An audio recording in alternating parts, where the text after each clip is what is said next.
안녕하세요, 디자이너 DK입니다. 반응형 디자인 시리즈를 쭉 연속해서 업로드하고 있는데 아마 이번 영상이 시리즈 중에 마지막 챕터가 될 것 같네요. 지난 영상까지 여러가지 설명을 드려가면서 이렇게 데스크탑 웹 화면 비율의 반응형 디자인을 완성해 봤었는데요. 이 디자인을 그대로 응용해서 이번 영상에서는 이렇게 디바이스 화면 사이즈별로 적절한 브레이크 포인트를 설정해 가면서 각 화면 비율에 맞는 디자인으로 완성을 시켜보도록 하겠습니다.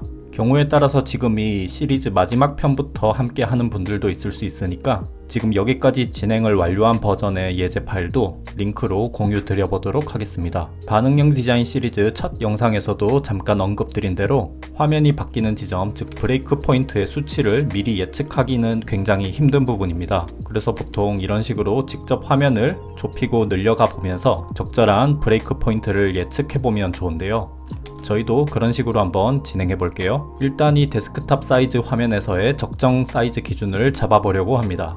브레이크 포인트의 기준을 잡는데 핵심은 첫 번째, 내가 의도한 디자인에서 많이 벗어나지 않게 하는 것, 그리고 두 번째는 엘리먼트들끼리 서로 충돌이 나지 않게 하는 것, 이 두 가지가 중요한 것 같아요. 이 두 가지를 염두에 두고 진행을 해보겠습니다. 자, 이 디자인의 화면을 늘리거나 줄이거나 해보면 저는 이 카드 이미지들의 비율이 너무 왜곡되지 않게 하는 게 중요한 것 같습니다. 이 카드 이미지 비율이 이렇게 너무 넓어져도 보기 좋지 않고 이 부분이 이렇게 너무 좁아져도 보기 좋지 않을 뿐더러 여기 정보들끼리 굉장히 충돌이 많이 일어나죠. 그래서 일단 이 카드들의 비율이 너무 넓거나 너무 좁아지지 않게 세팅을 해주려고 합니다. 그러기 위해서는 가장 적절해 보이는 비율을 먼저 찾아주면 좋겠죠. 저는 이렇게 카드 비율이 대략 이렇게 정사각형 느낌으로 나올 때가 가장 디자인적으로 적절해 보입니다. 그래서 저는 대략 요 정도에서 요 정도 범위, 요 정도가 데스크탑 브레이크 포인트 기준으로 나오면 어떨까 싶습니다.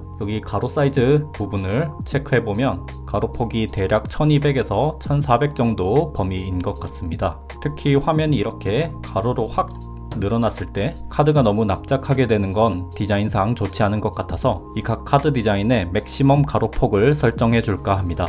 저희가 만들어 본 카드 디자인 쪽의 레이어 구조를 한번 살펴보면 카드 컨테이너라는 두 개의 그룹이 있고 그걸 묶어주는 또 하나의 프레임 그룹이 있죠. 이 프레임 그룹을 카드 컨테이너스라고 네이밍 해주겠습니다. 그럼 이 카드 컨테이너스가 이렇게 화면이 가로폭이 쭉 늘어나도 일정 범위를 넘어서면 가로폭이 늘어나지 않게 세팅해주면 되겠죠. 그러기 위해서는 이 카드 컨테이너스의 가로폭의 최대값 수치를 설정해주면 되는데요. 참고로 어떤 엘리먼트 크기의 최대값과 최소값, 즉 맥시멈이나 미니멈 값을 설정하는 방법은 지난 영상에서도 잠깐 설명드렸었는데 여기 인터페이스 우상단에서 여기 위스나 하이트의 수치 옆에 드랍다운을 눌러보면 이렇게 add min width 그리고 add max width 이 옵션들을 통해서 최대값이나 최소값을 지정해 줄 수 있습니다.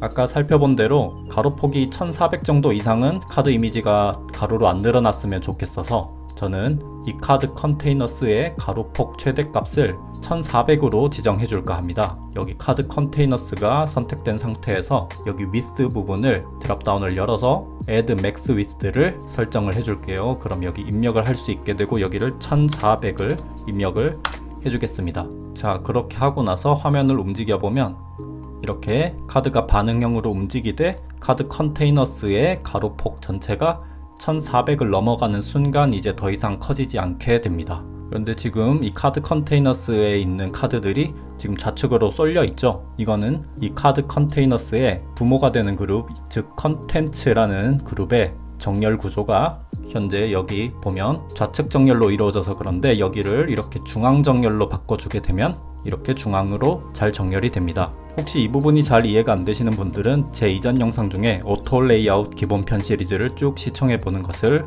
권장드릴게요. 자, 이렇게 세팅을 하고 이렇게 화면을 움직여 보면 카드 컨테이너스가 1400보다 커지면 더 이상 가로폭이 늘어나지 않는 세팅을 잘 진행을 한 것을 확인할 수 있고요. 자, 그럼 반대로 이렇게 좁아질 때도 더 이상 좁아지지 않게 해주면 될 건데 이 부분은 디바이스에 따라 세로가 많이 홀쭉해질 수 있기 때문에 이 카드별로 가로폭의 미니멈 수치를 걸어주는 것보다는 카드의 총 칼럼 숫자를 줄여주는 것이 효과적입니다. 그래서 저는 이 화면의 가로폭이 1200보다 좁혀지면 지금 4열 구조로 되어 있는 카드 세팅을 3열 구조로 바뀌게 만들어 주려고 합니다. 그러기 위해서 이 데스크탑 화면 사이즈와는 완전 별개의 디바이스용 화면을 세팅을 해주겠습니다.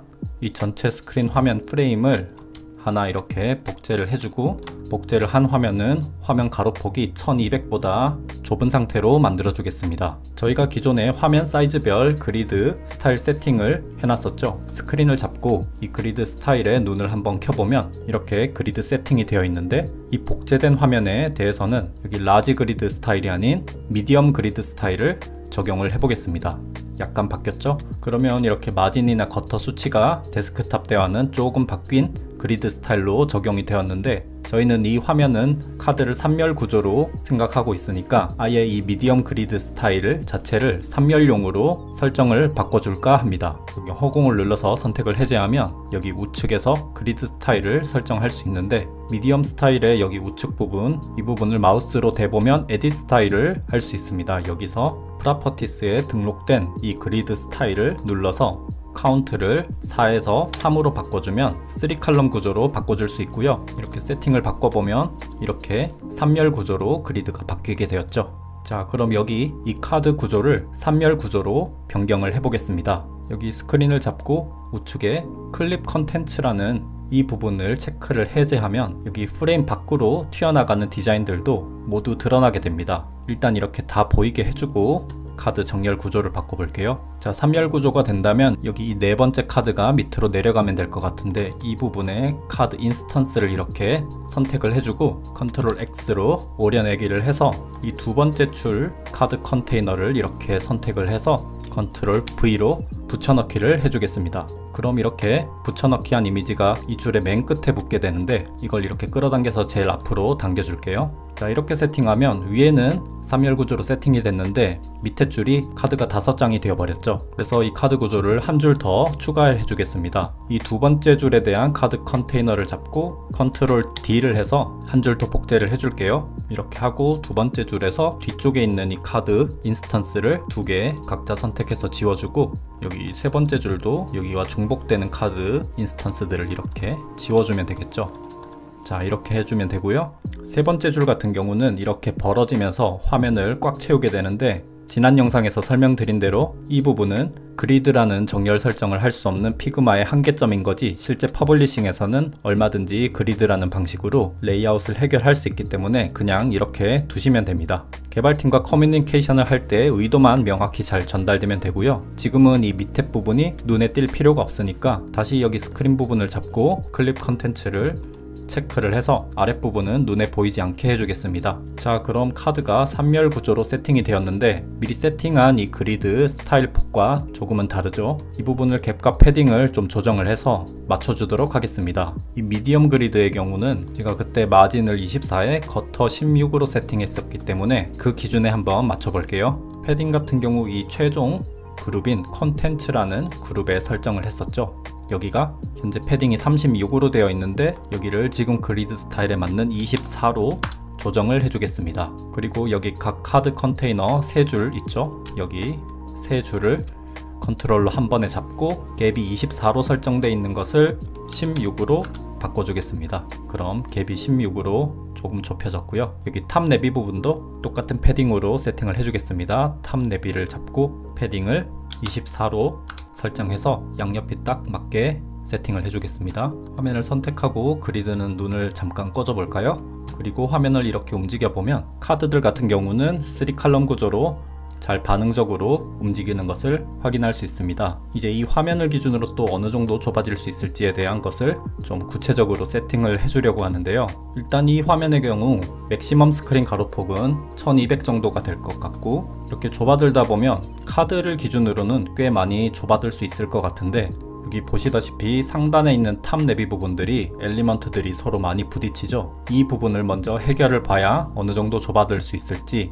유추를 해낼 수 있을 것 같습니다. 일단 가로폭이 1200보다 이렇게 더 좁혀 들어가다 보면 일단 이 인풋 부분과 로고가 충돌이 일어나게 되죠. 아까 브레이크 포인트 설정의 핵심 중에 제가 두 번째로 설명드린 게 엘리먼트 간의 충돌이 일어나면 안 된다 였죠. 그래서 아무래도 이 인풋 엘리먼트는 아이콘으로 대체되면서 사라지는 게 좋을 것 같고요. 로고 같은 경우는 계속 가운데 포지션을 이렇게 유지할 경우에는 이렇게 좌측 메뉴들과 또 부딪힐 수 있기 때문에 이 로고도 이 메뉴 부분에 포함될 수 있도록 좌측으로 포지션을 이동시켜 보려고 합니다.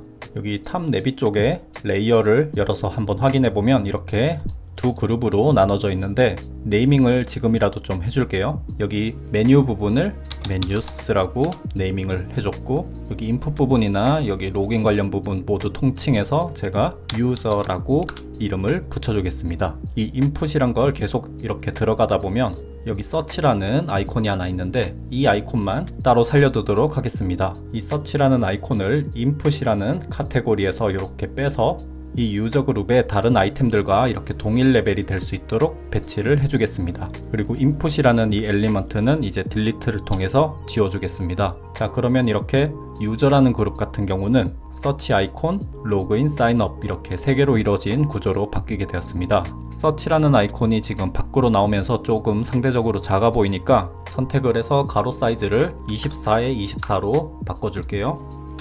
그래서 사이즈를 좀 키워주고 컬러를 지금 적용되어 있는 텍스트 아이콘 로우 엠퍼시스에서 하이 엠퍼시스로 바꾸면서 이렇게 좀 더 선명하게 만들어 주겠습니다. 자, 이렇게 하면 이 탑 내비의 우측 부분은 잘 정리가 되었죠. 이제 이 가운데 로고를 탑 내비의 좌측으로 배치를 해보도록 하겠습니다. 이 로고를 잡고 컨트롤 X로 오려내기를 해서 메뉴스라는 그룹이 선택된 상태에서 컨트롤 V를 하면 이렇게 메뉴스 안에 로고가 들어오긴 하는데 위치가 정렬되지 않고 조금 이상한 식으로 정렬이 됐죠. 이건 반응형 영상 시리즈 초반에 설명드린 대로 이 로고가 오토 레이아웃과 상관없이 화면 중앙에 잘 위치를 유지시켜주기 위해서 여기 앱솔루트 포지션이라는 걸 설정해줬기 때문에 이런 식으로 배치가 되는 건데, 이 앱솔루트 포지션을 풀어주면 이렇게 다른 메뉴들과 동일선상에 정렬이 됩니다. 로고가 레이어 맨 아래쪽에 위치해서 지금 배치가 제일 뒤에 있는데 이걸 제일 위로 올려주면 이렇게 가장 좌측에 배치가 되겠죠. 그리고 지금 정렬이 전반적으로 다 상단에 붙어서 정렬이 되어 있는데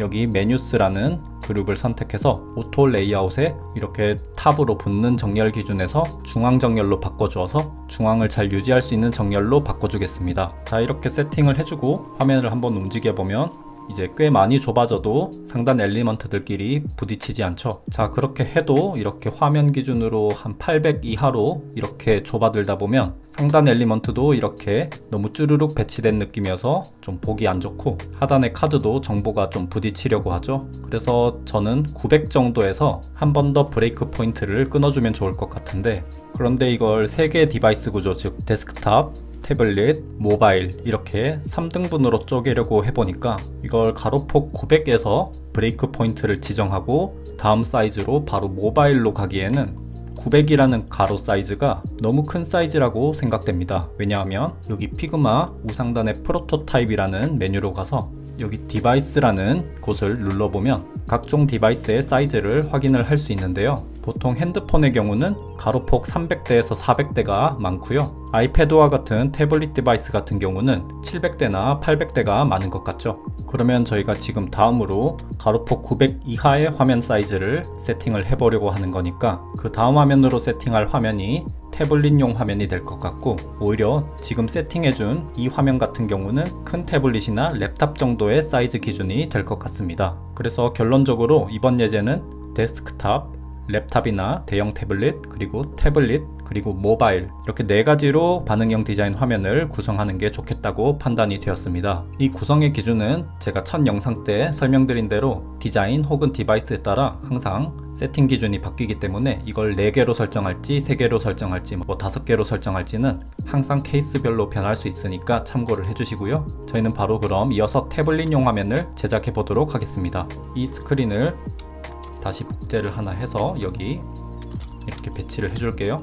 태블릿용 화면 같은 경우는 아까 디바이스 표에서 본 것처럼 가로폭이 대략 600, 700, 800 정도대에서 좋은 디자인이 나올 수 있도록 세팅을 해주고 싶은데 대략 그 정도 사이즈로 해놓고 보면 밑에 카드들도 너무 홀쭉해져 있고 여기 타이틀 컨텐츠도 이제 화면 사이즈 대비 상대적으로 텍스트 사이즈가 너무 커서 약간 부담스럽게 보입니다. 여기 상단 내비 부분도 엘리먼트들이 부딪히는 현상이 나타나죠. 여기도 세팅을 좀 바꿔주도록 하겠습니다.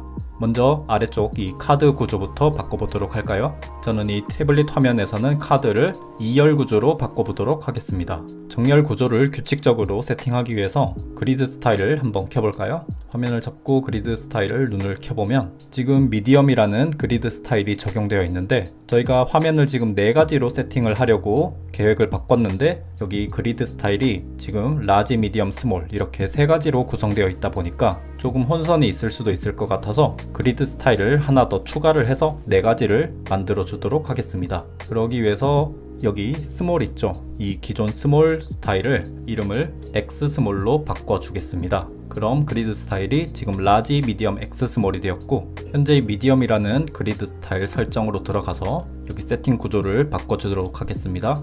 현재 3열 구조인데 이거를 2열로 바꾸고 이름을 스몰이라고 바꿔주겠습니다.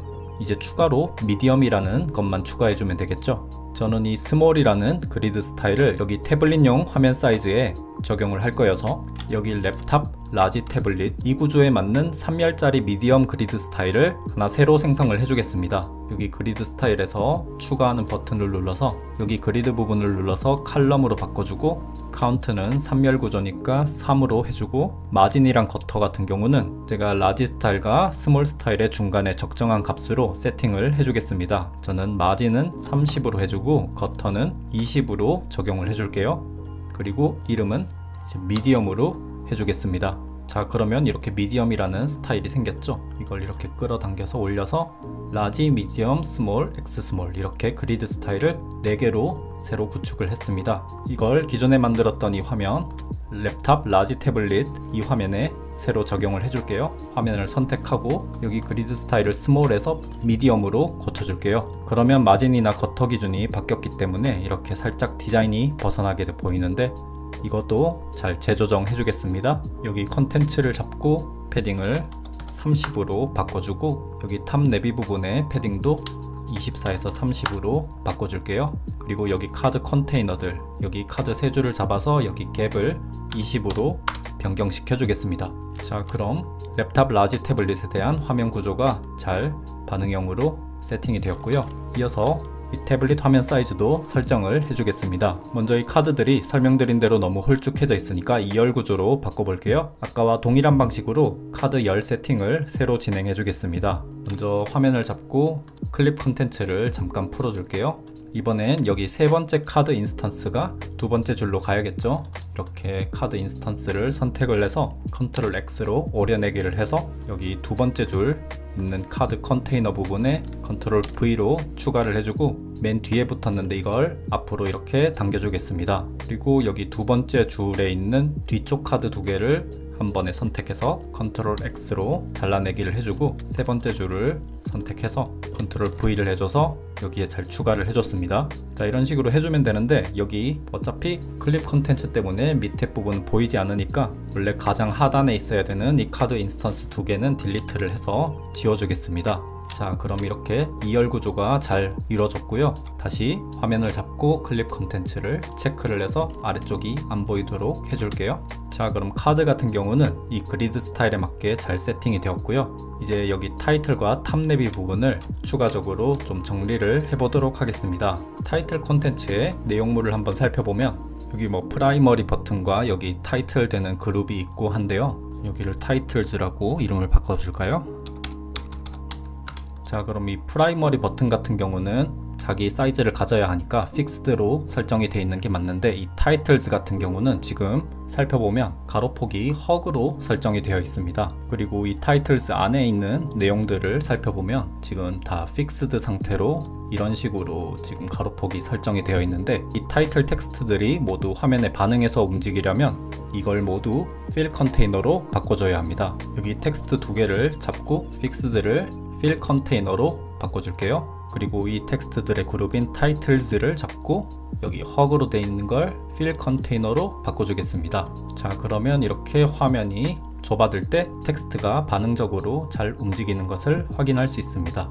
텍스트가 반응하도록은 잘 세팅이 되었는데 이 메인 텍스트가 화면 사이즈 대비 너무 이제 큰 감이 있어서 사이즈를 조금 더 줄여주도록 하겠습니다. 여기 메인 타이틀 되는 텍스트를 잡고 텍스트 스타일의 헤드라인 1을 헤드라인 2라는 스타일로 좀 줄여주겠습니다. 그럼 이 화면 사이즈 대비 적절한 타이틀 크기로 잘 조정이 된 것 같고요. 이제 위쪽에 있는 탑내비 부분도 한번 화면 사이즈에 맞게 재구성을 해보도록 하겠습니다.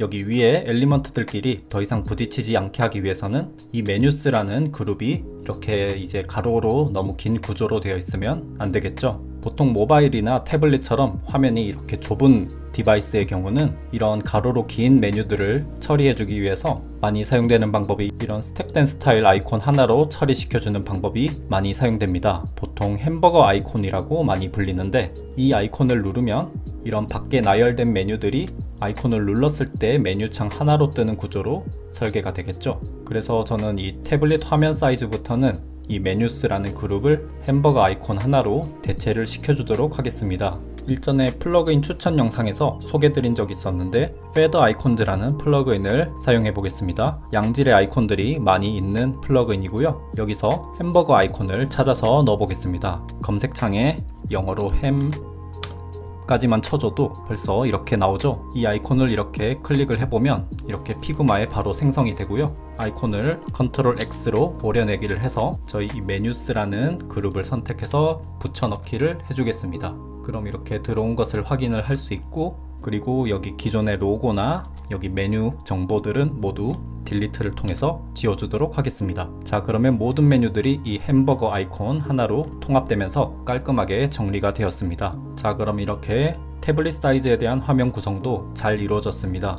봤을 때 900 이하로부터 이렇게 줄어드는 구조로 세팅을 했었죠. 이렇게 줄어들기 시작하다가 약 500 정도 때까지 줄어들면 서서히 카드 쪽도 좀 좁아서 보기 싫고 여기 타이틀도 이제 너무 크게 느껴지죠. 그래서 저는 대략 한 580 정도를 브레이크 포인트로 설정해서 모바일로 넘어갈까 합니다. 모바일용을 위해서 화면을 하나 복제를 또 해줄게요. 이렇게 복제를 해주고, 요즘 모바일 폰이 가로폭이 400대가 많으니까 한 400대까지 좀 좁혀보도록 하겠습니다. 대략 400 정도 좁혀보면 일단 카드들이 가로폭이 엄청 홀쭉해졌죠. 그리고 여기 위에 구조들도 좀 정리가 필요해 보이는데 일단 이 카드들부터 한번 일렬 구조로 바꿔보도록 하겠습니다. 여기 화면을 잡고 그리드 스타일을 이제 X스몰로 바꿔주겠습니다. X스몰이 지금 4열 구조로 세팅이 되어 있네요. 여기를 설정을 카운트를 1로 바꿔서 1열 구조로 세팅을 바꿨고요. 화면을 잡고 여기 클립 컨텐츠를 해제를 해서 밑에 있는 카드 부분도 이렇게 보이게 해줄게요. 여기 이제 두 번째 카드를 이렇게 밑으로 보내야겠죠. 여기 두 번째 카드 인스턴스를 컨트롤 X로 오려내기를 해주고 두 번째 이 카드 컨테이너 줄에 붙여넣기를 해주겠습니다. 그럼 이렇게 뒤에 있는데 앞에 있는 이 카드 두 개를 그냥 딜리트로 지워줄게요. 그리고 제일 밑에 있었던 이 카드 컨테이너 줄도 딜리트로 지워주겠습니다. 어차피 보이지 않는 구조니까요. 여기 다시 화면을 잡고 클립 컨텐츠를 해줘서 밑에가 안 보이도록 잘 설정을 해줬습니다. 자, 그럼 카드들이 일렬 구조로 세팅이 되었고 저희가 적용해준 그리드 스타일에 맞게 컨텐츠들을 패딩을 재적용을 해주겠습니다. 여기 콘텐츠 부분을 잡고 여기 24로 되어 있는 패딩을 16으로 바꿔주고 여기 탑 내비 부분도 패딩을 16으로 고쳐주겠습니다. 그럼 그리드 구조에 잘 들어오게 세팅이 되었고요. 이제 위에 이 타이틀 콘텐츠 부분도 재조정을 해주겠습니다. 지금 화면이 좁아들면서 텍스트들도 이렇게 디자인이 좀 쪼그라들게 되었는데 여기 이 메인 타이틀 부분을 텍스트 스타일을 헤드라인 2에서 헤드라인 3으로 이렇게 바꿔주도록 하겠습니다. 확 줄여줬고요. 그리고 여기 서브타이틀도 조금 커 보이는데 여기 텍스트 스타일을 바디 1에서 바디 2로 줄여서 모바일에서 봤을 때 조금 더 안정적으로 보이는 텍스트 세팅을 진행해 줬습니다. 이 모바일 디바이스 같은 경우 워낙 기종이 다양하다 보니까 이 화면 사이즈가 어디까지 줄어드는 걸 고려하는 게 맞을까 라는 게 디자이너나 개발자들의 꽤 큰 고민인데요. 요즘 나오는 핸드폰 디바이스들이 가로폭 300 후반부터 약 400 초반대까지 모바일이 많긴 하지만 옛날 기종 핸드폰을 사용하는 유저들도 고려를 아예 안 할 수는 없잖아요. 그래서 저는 기본적으로 모바일 디자인을 가로폭 360 정도에서 안정적으로 보이게 세팅하는 걸 추구하고요. 가장 줄어들었을 때 320에서도 너무 이상하지 않을 정도를 추구를 하는 편입니다. 여기를 320으로 한번 바꿔볼까요? 320으로 해보면 타이틀이 이렇게 세 줄이 되면서 좀 안 예쁘긴 하지만 적어도 디자인 엘리먼트가 겹치거나 깨졌다는 느낌은 안 들잖아요. 그래서 저는 320에서 가장 베스트 디자인을 구사하는 거는 좀 너무 보수적으로 잡는 것 같아서 320 정도에서는 디자인이 적어도 깨지지 않는 정도로 신경을 쓰는 편이고, 저는 이 가로폭이 360에서 가장 안정적으로 보이는 디자인을 추구를 하는 편입니다. 이것도 디자이너들마다 그리고 회사들마다 추구하는 방식이나 스타일이 다른 거니까 정답은 없다고 생각이 되고요. 다만 모바일 같은 경우 좁은 모바일을 사용하는 유저도 아직 존재를 하다 보니까 그런 유저들까지 고려를 하면 UX상 좋다 정도만 이해해 주시면 좋을 것 같아요. 이렇게 모바일 정도로 화면이 좁아지니까 이 타이틀과 버튼 간격, 그리고 이 버튼과 이 카드 쪽 간격과도 이 화면 사이즈 대비 좀 너무 많이 띄워진 것 같아서 여기도 조금 좁혀보도록 할게요.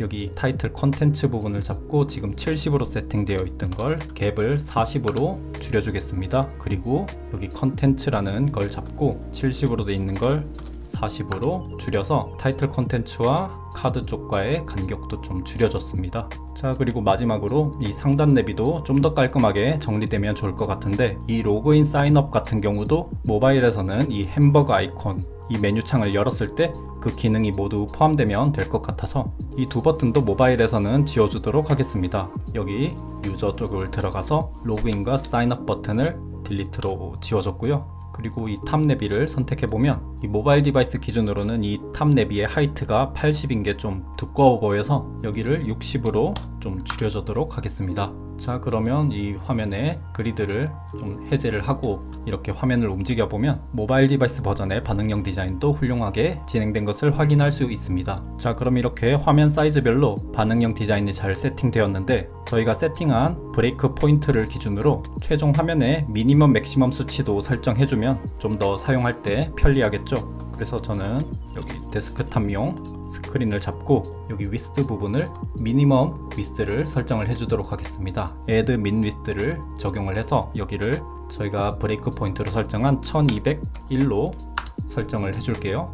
그럼 이렇게 빨간 라인이 보이죠? 1201 이하로는 이렇게 가로폭이 줄지 않겠다라는 뜻이고요. 화면을 잡고 줄여보면 1200보다는 이제 더 이상 줄어들지 않습니다. 여기서 딱 막힙니다. 자, 그리고 랩탑 라지 태블릿 사이즈도 설정을 해볼게요. 스크린을 잡고 여기 Add min width를 설정을 해서 여기를 901로 설정을 해줄게요. 그리고 Add max width도 이렇게 선택을 해서 여기를 1200으로 입력을 해주겠습니다. 자, 그럼 이렇게 범위가 잘 설정이 된 것을 확인할 수 있죠. 1200 이상으로는 더 이상 늘어나지 않습니다.